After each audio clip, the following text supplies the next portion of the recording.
Auburn and Ole Miss kind of up in that rivalry in multiple sports right now, which is good for the SEC. Yeah, we got the Kiffin thing going on in football, Hugh Freeze and everything, which makes that an exciting rivalry. Yep. I think within itself, when you just look at the SEC as a whole, and we're going to transition here to a little bit of football because our next guest is a player on the football team. And you talk about just hearing the SEC days not too long ago with all the coaches being down in Destin that, they have agreed to do 8 games next year.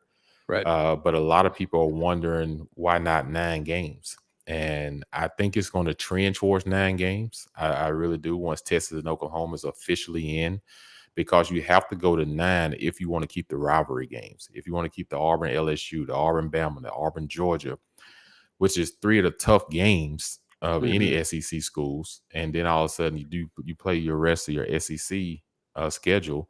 And then you have the two opponents that you would play that, that's kind of like they're not your heavy hitters. So it'll be interesting to see what it looks like once it gets to 9 games. What's your thoughts on the 8 games versus the 9 games? Yeah, I'm disappointed, but it's a temporary thing, keeping it at 8 games. And, it's not even the one protected rivalry rotating 7. It's not even that, which for forever it was an either or thing. And then they ultimately decided in the short term to do neither of those things. But I think it's all about TV contracts, Jason. I don't think the SEC wants to give an extra game to ESPN for no extra cost, right? Yeah. So I think they bring in Texas and Oklahoma, and then I think you look at the SEC's next TV deal, and I bet it has 9 games on it. Yeah, because we're going to ESPN and ABC after this year, Right. So, this will be our last, I think, season with CBS. So, one thing you will miss, though, is some of those 3:30 slots, 2:30 I know Central. It's going to be weird. It's kind of it's kind of a good time for a football game. It's not too early.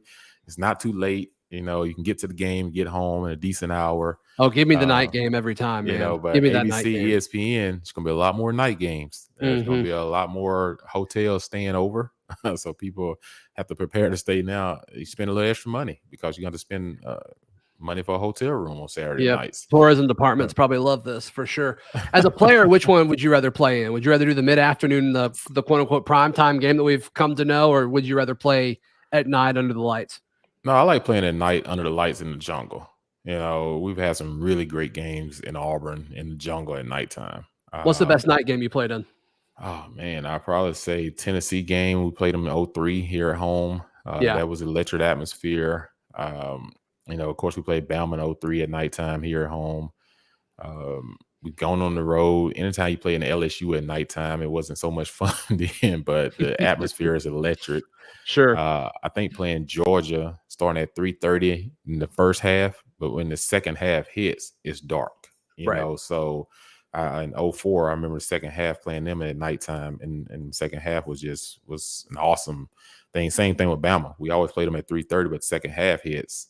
It was nighttime. So I like those games. I like those 3:30 games, 2:30 Central for me, but there are certain games that I like being night games. And playing up in Knoxville in 2004 at nighttime, 100,000 people in the stands and everyone seems to be against you, it made you really lock up as teammates. And you go in there, you're trying to take something from them in their own home territory. Like, that was an experience for me that I won't ever forget, because when you come out of that thing, man, it's a sea of orange, and you're the only team with a different color on, and you got your small fan base, you your family. One spot in the corner, right?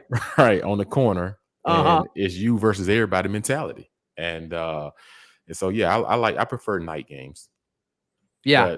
I mean, it makes sense. The energy, I can't imagine playing in front of all those people with that energy. It's got to be cool. Oh, yeah. And our next guest, he'll be able to tell us a little bit about this. Oh, yeah. They should be having some good primetime games this year, with Coach Freeze coming over, and then the transfer portal we've had, and then, the secondary. This guy's going to be one of our leading guys on defense, one of our taller corners in the SEC. I think he's primed to have a really big year that's going to help him in the NFL draft as well. So I think, that's one of our biggest recruits this year was getting this guy back. And we're about to hear from him. And let's welcome on our big time guest, Nehemiah Pritchett. How you doing, Nehemiah? I'm doing good. How about yourself?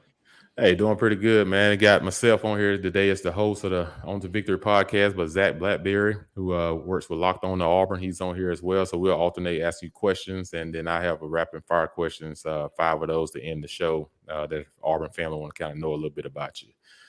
First and foremost, man, thanks for coming on and talk a little bit about the transition so far, to come back first and foremost for your senior season, and then, what you've seen so far early on in the spring with the new coaching staff.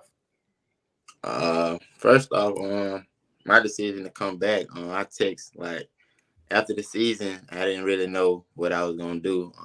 Then I got to talking to Coach Freeze throughout the process. He let me know like that we're gonna change the culture, and I talked with DJ a little bit. Well, DJ James, we talked a little bit, and he let me know that he was coming back. So I kind of put my trust in Coach Freeze and believe that he was going to make some changes to better our team, and it looked like what he's doing so far.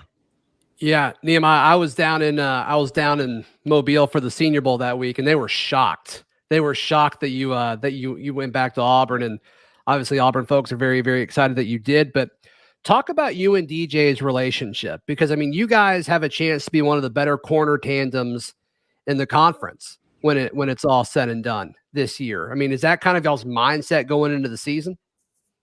Oh yeah, we compete every day, no matter like what we doing, like workouts or anything. We try to compete. Being listed as one of the top, well, combo coming back is just a testament to not only just us two, but just our DB room in general. I think all our guys are working towards a goal, and we're all on the same page and ready to roll. Yeah, and I can't think of the last time that Auburn had two corners high valued as you guys. I played with Carlos Rogers, who was the Jim Thorpe Award winner back when I was here. But, it wasn't a guy on the other side of him that was just like all SEC or all American type corner. We had some guys that can hold their own, but not at the same level as if it was him and then it was you or DJ on the other side. So, you guys coming back as a big tandem and everything.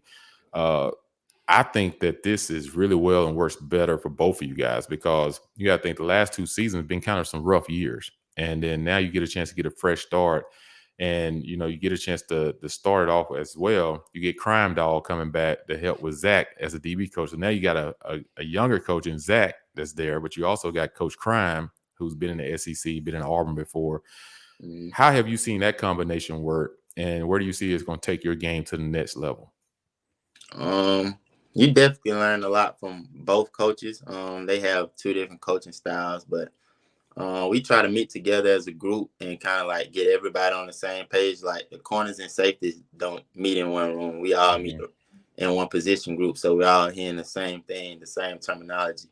And Coach Etheridge, he's smart, man, and I think he does a great job of getting us ready, like game planning and things like that, because he picks up on a lot of stuff that you wouldn't think. You wouldn't think that he sees, but he sees it all, and it helps us to transfer it to the field. Nehemiah, what are your early impressions after going through the spring with Coach Roberts' defense? Talking to several of your teammates, it sounds like there's a lot more to learn. There's a lot more versatility to the scheme and things that you're asked to do. What has that process been like, and how do you like the new defense? I love the new defense, actually. I feel like it's player friendly. Me being here, I done had 3 different coordinators, so I kind of pick different things from different DCs. Most of it be the same, it just be different. They call it different stuff. So yeah, it makes it easy to pick up on it that type of way. But I think it's a plug and play defense. We have a really versatile secondary, so anytime I think you can put Keontae at corner or plug me in at nickel. So I think we'll be all right. We'll be fine. Yeah, that's the best thing about this whole defense, especially I think the secondary is our leading group when you talk about just the overall talent. But you just mentioned it, though, be able to be versatile. I think that helps this whole secondary. Like I said, Keontae is a corner and a nickel guy. You can play nickel and corner. You've done both of them in your career. DJ is a guy, sometimes they can move him around sometimes, but since him being a little bit of a smaller guy, he probably hangs out on the island a little bit more. But you talk about moving guys around and everything. As a corner, people don't notice about you, but you're a hitter too.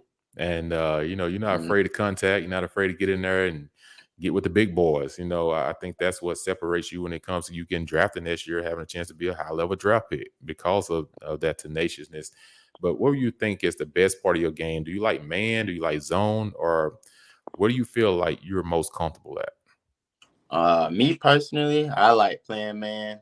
When I first got here in 2019 and Coach Steele defense, I mean, that's all we played. We played straight press man. Really, it wasn't until like Coach Mason got here too. We started playing zone. We started mixing a lot of zone into our concepts. But before that, we was playing a lot of man. So we've talked about the depth in the defensive back room, Nehemiah. Kayan Lee is one of the more impressive freshman DBs that I've gotten to cover. What's impressed you about what he's been able to do in his short time here? Man, Kayan, he just all around good player to me. He came in early, so he showed that he was like ready to learn, try to get ahead of the other guys. He's a feisty corner. He fast. He willing to hit. I think he's gonna be really good for us. Yeah, because you got Kayan Lee, you got Tyler Scott, you got Colton Hood, and there's some other corners that they're young bucks. Like, how do you feel now? You're an old guy. They consider you the old guy on the team. So do they ask you guys a whole bunch of questions? Or are they like, are they kind of tentative to ask you, or do you have to like walk up to them and say, hey, you can do this or that? Like, what do you see so far from the young guys? I think at first when they first got here, they ain't want to ask the teammates a lot of questions. They rather just go to the coaches. So we had to kind of make a group chat to tell them, try to get them comfortable with asking us questions, to let them know that they can come to us about anything film wise, and we'll kind of give them our shake on that. That's cool. So as a DB, I mean, obviously the pass rush in front of you is important. You don't want to be covering for 7 or 8 seconds on a passing down. And it seems like they brought in a bunch of pass rushers. Obviously, Keldrick Falk, the true freshman's impressive. And then I've heard nothing but good things about Jaden McLeod, who's transferred in from App State, Elijah McAllister. Is that exciting to see, like, oh, okay, these pass rushers, they have the chance to make my job way easier this year? Oh, yeah, the pass, that's what come first. Being able to have guys that can rush the quarterback, that's pretty good. So we don't have to cover good receivers. So we play in the SEC, so we playing good receivers every week. So we definitely need a good pass rush. And I thank Coach Freed for going out and getting some dogs, for sure. Yeah. Yeah, he definitely got some dogs. We got some dogs on that D line as well. You talk about interior. You already have, some guys there. But when you look at Justin Rogers and you look at Mosaic Kite, some other guys that they've gone out to get. These guys are guys that come in with experience. That's the thing I think that hits most to help you guys is they didn't go get a bunch of young guys when they hit the transfer portal. They went and got a bunch of veterans. And so talk about when these guys got here, how y'all was able to build cohesiveness and able to like kind of piggyback questions off each other because, it's experience with experience. It wasn't like Keldrick's probably one of the youngest guys in that front interior, but the rest of those guys are veteran experienced players. Right, and I think no, not to high school players, but going to get transfers is I think they kind of used to doing the college things like waking up early for workouts, going up to getting a playbook, and just everything that comes along with that. And I feel like it's a better transition for them. Sure. So you specifically, what are you working on this summer, Nehemiah? It's kind of your last go round, your last chance to run it back at Auburn. What do you want to kind of bring with you into the season that maybe you didn't last year? I'll say just trying to bring our whole defensive back group closer, because I'm not, as you can tell, I'm not like a very vocal leader. So I wasn't as vocal and trying to like get our players to like do the right things on and off the field. So this year, I think that I'm gonna try to bring our group closer, get a closer bond with everybody, learn each other more, and just know what each other's playing for. And I think that'll help us on and off the field. Who is the vocal leader back there? Because DJ is not the most vocal guy either. Right. That's why I said I'm gonna have to step up and be the vocal Yeah. guy. We really don't have anybody that like talk as much. Yeah. And that shocks me as DBs, man, because DBs and receivers are the most talkative people on a football team. Like when you're in practice, Zach, I don't know if you know this, but when you're in practice and you're doing one-on-ones, you know, it's so much smack talking going on. You know, like and then the DB always fussing, talking about, oh, he wouldn't have had time to get that ball off. Or then the receiver is saying, man, you holding me. And the ref going to see that you holding me. It's so much trash talking that goes on and everything. And that's what makes great competition. Right now in y'all practices during the spring, and now y'all got some new receivers y'all got to go against coming up, coming up. We're going to add 3 new guys. But so far, what have you seen from some of the newer receivers that you be like, all right, people better keep an eye out for this name here this year. This guy gonna make some plays for us. I think a lot of guys came along actually, but Camden Brown stood out to me. He's a big body receiver. Mm-hmm. One of those type that go up and get it. Yeah. Nick Martner, he was pretty good during the spring. He's long. He has down build up speed, but once he kick in, he can get the rolling. Mm-hmm. Yeah. It's a lot of other guys. I can't think of them right off the top, but I'm very excited for the receiving group. Did you get a chance to cover Rivaldo Fairweather at all? He's kind of become a guy that a lot of folks are excited about, tight end. I didn't cover Rivaldo as much. Yeah. He played tight end. I wasn't really on him much, during our one-on-ones and stuff. But from what I can see, he's gonna be a good dude too. Yeah. Who's the biggest smack talker you think on as a receiver and on the DB group? I think Jay Fell like to run. Jay Fell, really pretty good at yeah. He don't look like it, but he'll yap at you from now. Who else? We had Camden on this show a few weeks ago, Jason. He was talking up about how good of a smack talker he was. He's talking about how he was doing the DBs in and how they was cheating and stuff and everything. Right. So, he's a little smack talker now. I think they whole group pretty yappy. So I can't wait to get down there and watch some practice in August. So yeah. Yeah, those early practices are going to be fun come August because, we just got the receiver as well that came over from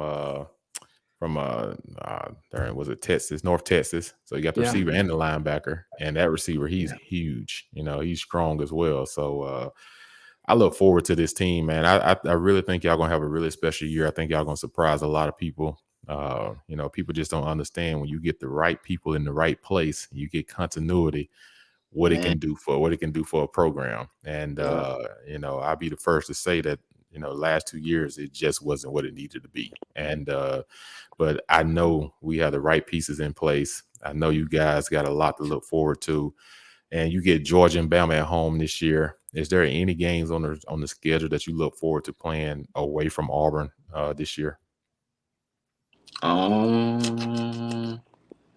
say that away from Auburn. Yeah, away from Auburn. LSU. I like playing at LSU. I like their fan base, how they go about everything, especially the night game. The night game in LSU the best in my opinion. They're crazy. Oh yeah. You get them all day to get wired up. It's a crazy atmosphere, and I'm almost sure that game is probably going to be a night game this year. So that's your favorite night game. What's your favorite home game you look forward to this year then? The Iron Bowl, for sure. Yeah. That's gonna be your senior day. Oh yeah, I'll be wrong if I said anything else. Yeah. Y'all was close the year before. It had them with the overtime, and then last year we didn't worry about. But y'all 0-1. I think y'all on the rights this year to beat Georgia and Bama at home. Said it here, Zach. I got them beating Georgia and Bama at home this year. That'd be huge. That'd be huge. All right. Nehemiah, let's get to the little fun part. NIL, it's a great part of student athletes now. You guys get a chance to capitalize on your name, image, and likeness. It's changed the landscapes of how everybody look at things nowadays. But talk about what NIL, kind of means to you, and how you've seen it work for you as a player, but also some of your teammates. I seen NIL has helped me in a lot of different ways. I feel like it's a opportunity to kind of take care of yourself, and not only you, but your family also. I feel like it's a blessing for most of us, and I think they made a good step when they made that come alive. And I would be remiss to probably say that having NIL probably help your decision, just because a lot of guys. We talk about this in baseball all the time, Zach. Like a guy can either go to the minors and he can be stuck going from bus to bus to playing minor league games, or now he can have some NIL that helps him come back for another year, and he can better his craft to become a better draft pick the next season. It's similar in football, where guys can make that decision to leave, or they can make that decision to come back. We had a guy, one or two, that left this year, that thought they were going to get drafted in a certain place. And I always tell them, I said, look, you never know what the NFL is going to look like, or where they want you at. I was just like, you can't try to figure that out on your own. And they weren't, they didn't get drafted. And, but Nehemiah is one of the guys that made the decision to come back because he feel like he can better himself. And I'm pretty sure NIL help you make that decision, because you're not coming back empty-handed. You're able still to make something for yourself while you better your craft to get to the next level. All right. And just knowing that you're going to be taken care of, like when you come back, that definitely helped my decision for sure. Yeah. So, so like I said, Auburn family, Auburn fans, anyone that just love Auburn, we thank you for your support and all that you're doing and giving to our student athletes. It's stories like this that what helps guys make easier decisions to come back to Auburn and help us compete for championships. So your giving is not in, they don't take it for granted. They appreciate it. And we just ask you continue to support our NIL, continue to support these guys. Let's get into the fun 5 questions we have for you, man. Kind of already asked you one of them about your favorite stadium, but that give me 5 different ones. So talk about the night before a game. I've always asked every athlete. We've had 2 guys on here already today has told us, and one seems to be the similar item. What's your go-to meal tonight for a big game? Go-to meal. I'll probably say some wings. That's all I eat. So wings would be okay for me. Where do you get them from? Wing Town. Okay. Yeah. Not bad. Yeah, I don't have a crazy story like Roger McCray. Yeah. With those baked beans and stuff. Yeah, I don't know how Roger eat baked beans and go out and I got play his a baked game. beans right here.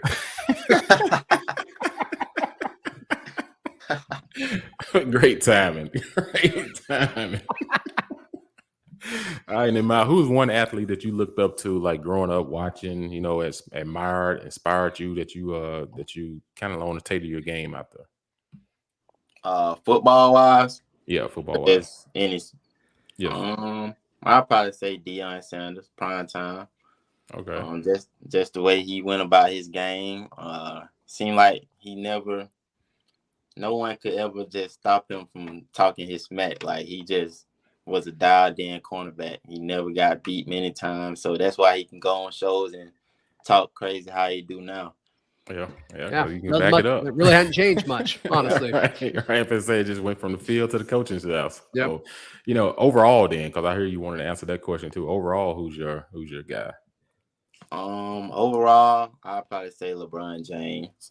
Okay. Because you can tell he's very successful on the court, but you never hear nothing bad about him off the court as well. So he's never in the media getting bashed about nothing that he did wrong or something like that. So I'll probably say LeBron.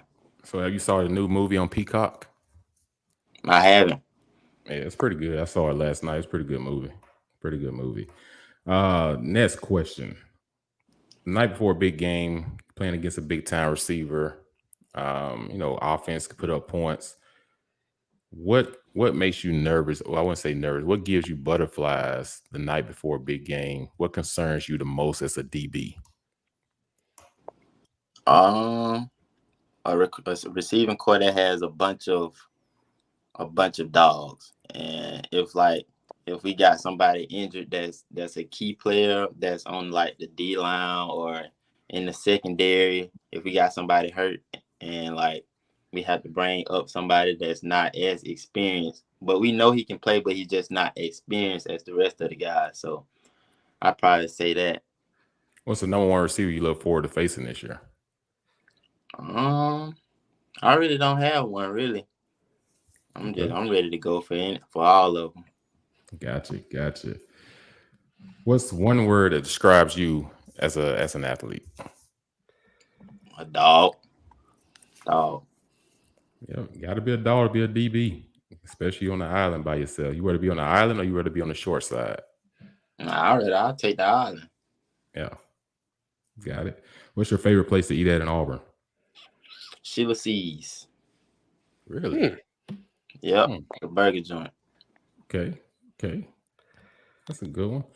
All right, then, man. Outside of football, last one. Outside of football, what's your go-to hobby? What you like to do? You're a hooper? You're a golfer? What's your go-to?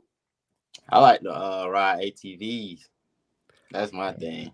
ATVs. Like I'll take mud riding over anything. I love that. Yep. Yeah. Okay. You ride a Can-Am? Yep. Yeah. I was just thinking about getting me a new one, actually. Yeah, let's wait till you after should do the it. season. Do it. That's what I said. Let's wait till after the season. So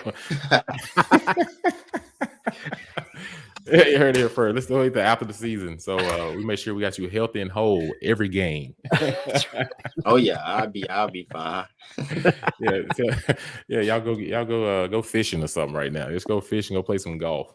But Nehemiah, man, we appreciate you coming on the show today, man. We really enjoyed it. Thanks for the insight and everything about the football program. I forgot to ask this question though. Like, as a whole team right now, what's the mindset? Heading into the summer. To win. You can feel it. You can feel like when you got the right guys in the building and when y'all all headed in one direction. We got that type of feeling. So Good deal. The vibe, it's a different vibe, man. We just ready to put it on display. That's what's up. Well, you heard it here first, Auburn family. This team is locked and loaded, ready to play. I like what I hear about the cohesiveness. That seemed to be the same thing. Trey Donaldson just talked about it with the basketball program. Then J.M. Butler just talked about it with the golf, how those guys still get together and do things outside of just tournament play. So, it seemed to be a consistent thing that's part of winning. So I really expect you guys to have a great year and look forward to you having a big all SEC type year yourself. And, stay healthy, keep grinding, be a leader, and stay strong, and look forward to seeing you on the plane. War Eagle. Yes, sir. War Eagle. Appreciate you. Appreciate it.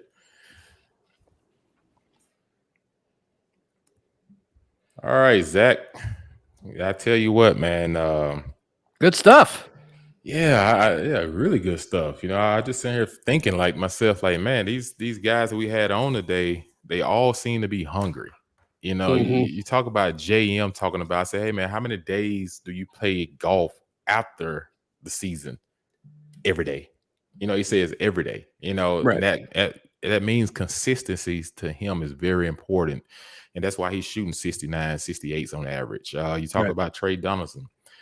The guy talked about, you don't really hear a lot of guys talk about their down parts or the low parts of their season. He went into that. He said, look, I had some low parts of the season. And he talked about how he learned from it until he got to a point to feel comfortable to get to where he's at this point in his career now, and why he's looking forward to this next season. And then we get to Nehemiah.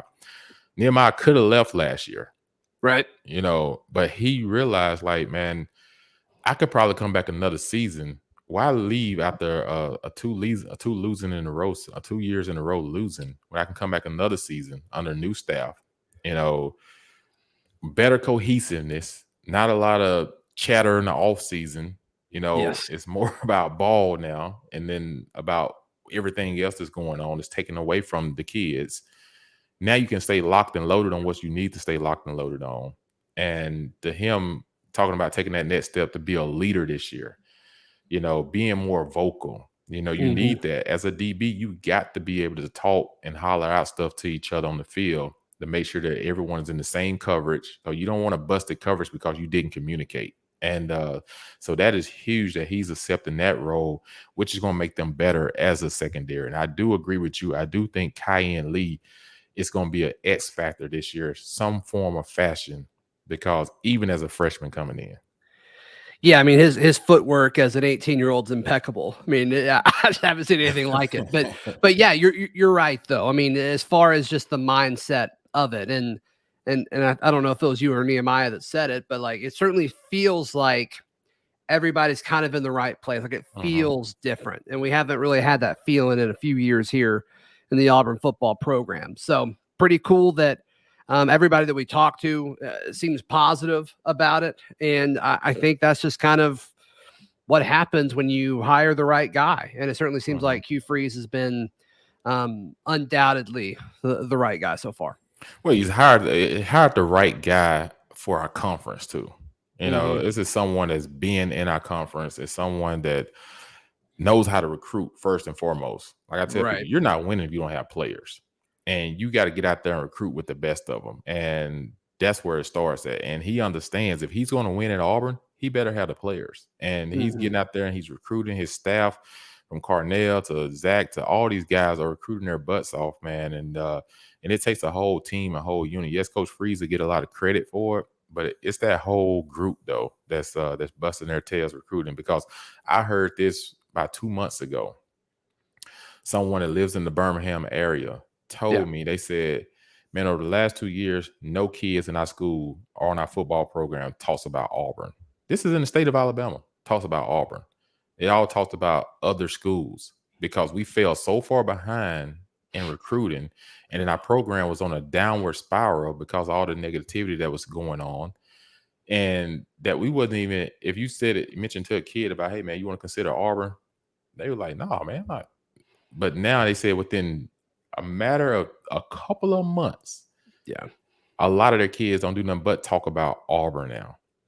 They're probably like actually like building a relationship with recruits. I mean, imagine that, right? Yeah. I mean, high school coaches, build a relationship with high school coaches. That's going to help send you some of these recruits. This is the lack of effort was pretty astounding, but I think we're good now. I think we're good. Don't want to talk about bad sauce, but I just want people to know, like, hey, we're heading in the right direction. If you're questioning it, you don't need to question it because you just heard it from Nehemiah Pritchett about how things are totally different and how close this team is. So that'll do it for us on the On to Victory podcast today.